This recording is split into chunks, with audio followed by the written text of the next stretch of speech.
I guess I grew up in an area where it was a little more diverse, there was a little more tolerance and accepting of others.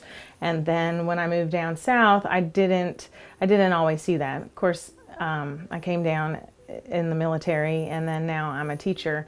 But over the years, I mean, I've been teaching for 15 years, so over the years I have seen a pretty big change, even in the South, of people becoming more accepting, tolerant. And a lot of my friends when I was in high school were homosexual, but they were in the closet. And many of my friends did not come out of the closet until after high school.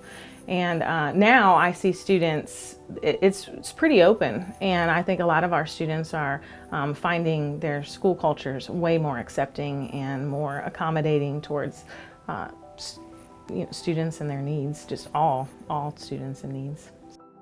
Well, I definitely think drama, it can be a safe place.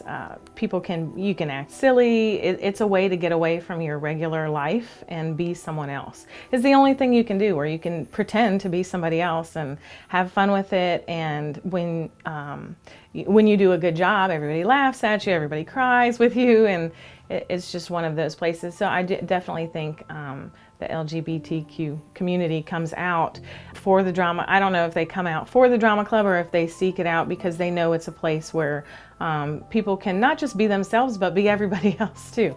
So everybody gets a chance to play different roles. And we have kids that on our drama club, we have kids that are athletes and kids that are artists and kids that are just want to be the star. They're kind of everything, and they're just an accepting group. I think they know, because it's theater, you have to accept the fun and the goofy and the quirky, and you have to embrace all that.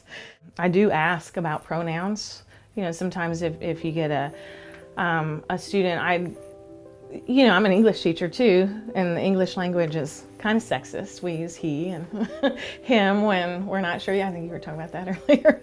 So I always try to ask, if I'm not sure, well, what pronoun, what pronoun do you prefer? And I try to be pretty honest with my students and talk to them about, you have no idea who around you is going through stuff. You don't know what kind of situation people come from. So that's usually how I approach it. I try to take a pretty human, I don't know, just a human kindness, kind of love everybody approach to it. And I also, I work with students who are young. A lot of my students are 14, 15, so they're still trying to find their way. And I tell my students a lot of times, you don't know what's going to happen in your life later on. You don't know what kind of kids you're going to have. You never know. You're the bully today. 10 years from now, you're dealing with your child that's being bullied, and and how does that make you feel? And a lot of times I do, we do try to kind of turn it on them. Well, what if this was your little sister? What if this was your little brother that's going through this, and someone is talking to? How would you feel if somebody was talking to your family, your mother, things like that?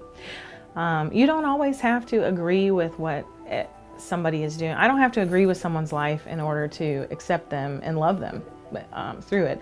I can mentor and I can counsel as much as I want, but I don't have to love everything that they do to love a person. And I think if society would do a whole lot more of that, I think people are worth it. I think that's what makes my life better, are the people in it. My husband and children make my life better, and my students make my life better. So to me, love thy neighbor, you just love them because they're here, because they're worth it, because they're special. Everybody's unique, everybody's important.